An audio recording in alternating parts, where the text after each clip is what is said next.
Hey folks, Randy here with Dolan Cut and Trim. Hopefully you can hear me over the sound of one of my neighbors mowing their lawn.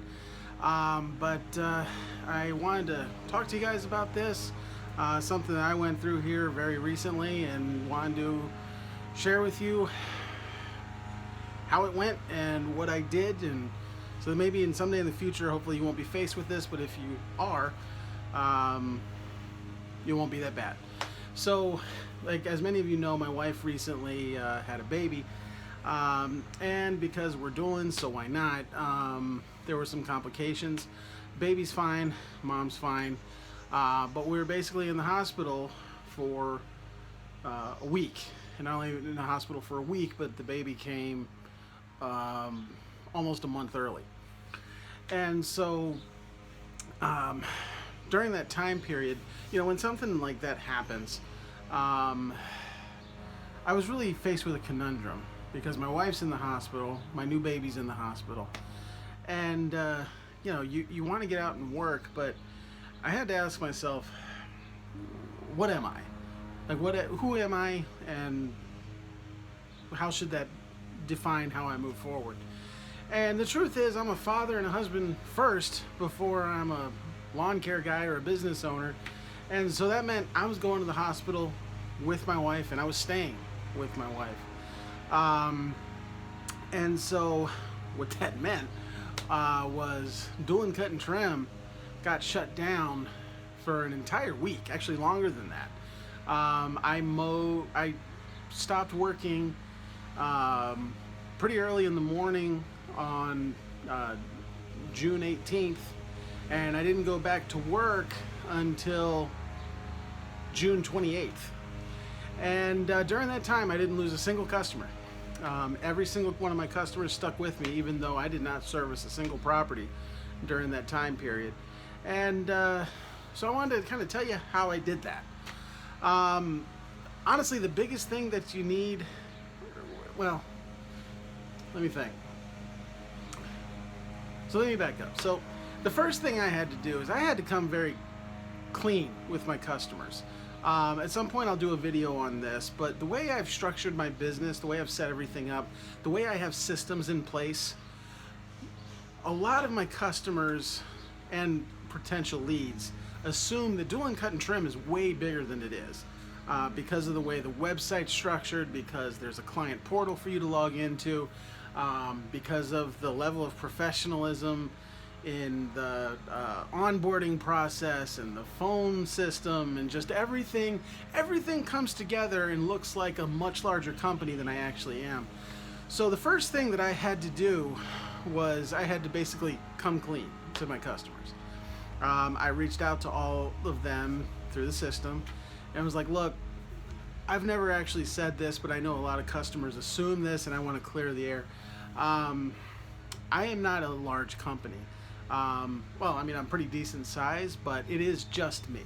I don't have any full-time employees or part-time, really. And so it's just me servicing your lawn. So that's important for you to know. The other thing that's important for you to know is that my wife is pregnant and we might be having a baby soon. And so the first thing I needed to do was to be honest with them and let them know what was going on. That we were potentially having a baby soon, and that I'm the only guy. Like, I had to let go of that charade, which I'm glad I did. Not that I was actively encouraging it, but I wasn't discouraging it either. I was happy for you to think I had 10 trucks out on the road. So the first thing I had to do was be very honest with everyone about what was going on. The second thing, and this was something that I couldn't just do, this was something that had been in place for a long time, I needed to build a lot of goodwill with my customers. And the way I do that is by always being quick to respond to phone calls and emails, always responding in a courteous manner. No matter what's going on, it's always yes sir, no sir, yes ma'am, no ma'am. Always coming from a polite and believing that the customer is telling the truth angle. I never assume my customer is lying. Even if I know you're not telling the truth, I'll still go through the process like I assume you're telling the truth, so that there's always that goodwill there, that that you're being trusted, and that brings a certain amount of reciprocity. Um, and then always having a courteous and kind interaction with customers when I see them. And so that had built up a certain amount of goodwill with my customers. Some of these folks I've been with for 4 or 5 years at this point. And then being upfront and honest, you know, making sure that I was communicating with my customers before they needed to communicate with me, and also being very definitive. Um, I my initial email to my customers, my son was born on a Saturday. So my initial email to my customers, because we have a lot of family support, was that, hey, my son was born over the weekend. I'll do my best to get to your lawns this week, but my intention is to get back to mowing on Wednesday. But then there were complications. My wife ended up being in the hospital a lot longer. And so when Tuesday rolled around, it became clear I wasn't going to mow the rest of the week. And so instead of leaving anything up for question, I sent a very definitive email to my customers saying, I will not be servicing lawns this week. I will have you on the schedule for next week. So there's no wiggle room in there. It was just very definitive. This is what I'm doing, and if somebody decided to leave as a result of that, that would have been fine. I would not have been angry or offended or anything, because it's just business at the end of the day. But I was very definitive and very clear. This is what's happening. So there was no reaching out to me and saying, hey, could you please get me? No, I already told you I'm not. And so I was actually very taken aback, just how kind my customers were in response to that. I got a lot of folks were emailing back asking how my wife was doing, how my son was doing, wanting to know, or letting me know they were praying for us, and don't worry about it.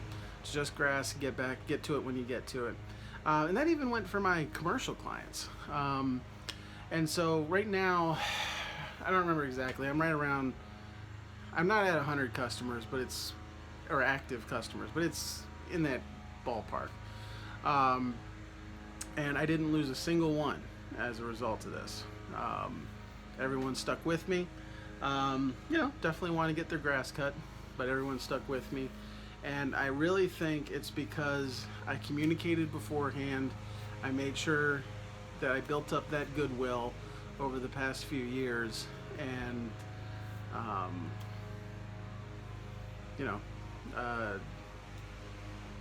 don't know, it's just basically being a good dude. Lawn care guys, I gotta be honest, lawn care businesses really kind of make it easy to retain customers, because so many people are so bad at customer service. If you're good at it, customers will stick with you. I'm definitely not the best lawn guy or the most skilled lawn guy in my area. I'm partnered up with a couple different, partnered with one, but linked up with a couple different companies in my area. We work together sometimes, and I can tell you, these guys probably are better at it than me. But because I have a top-notch customer service experience and I'm authentic with my customers, I'm able to retain them. And even in situations where, I was doing cut and trim was shut down for an entire week worth of, it was technically 6 days worth of work days that I just didn't come. And I didn't lose a single customer over it. In fact, people could not have been kinder. It was pretty awesome. So I just wanted to put that out to you guys. If you're in a situation where you're dealing with, family members with medical issues, decide who you're going to be. Decide how you're going to handle those things in the beginning, and then just go based on that. And don't let feelings in the moment drive you. Decide beforehand, are you a father first? Are you a husband first? Or are you a lawn guy first? And I'm not saying one's wrong and one's right. I definitely have an opinion, but that I think came through in this video. But it's your life. You do what you want to do. So you just got to make up your mind in advance of how you're going to handle that. And then do that. You know, and so that's what I did, and my customers responded well to it.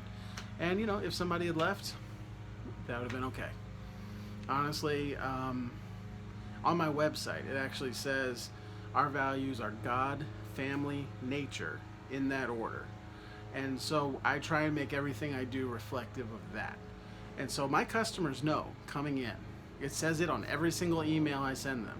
Our values are God, family, nature, in that order. They know they come third in my life, and they're happy with it. And if there's customers out there that aren't happy with it, they're not a good fit for me. It's okay if they move on. So I just wanted to pass that on to you guys. That's been on my mind. I wanted to share. But I am recording this on July 4th, and the grill is going. I need to check the coals. So I'm going to end it there. So this is Randy with Doolin Cut and Trim. Have a good one.